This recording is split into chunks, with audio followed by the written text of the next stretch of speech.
Hi!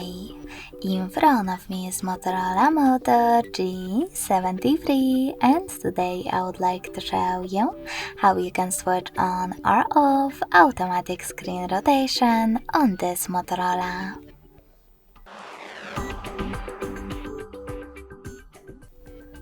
First of all, go into Tab menu.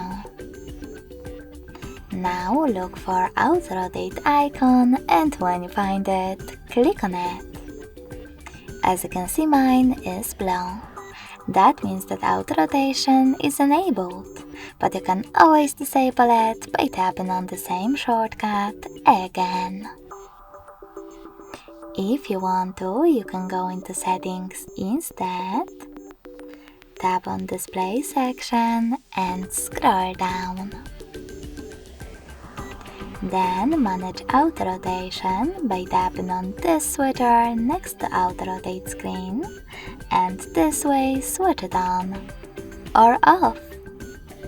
Thanks so much for watching. If you enjoyed this video, smash that like button, comment and subscribe.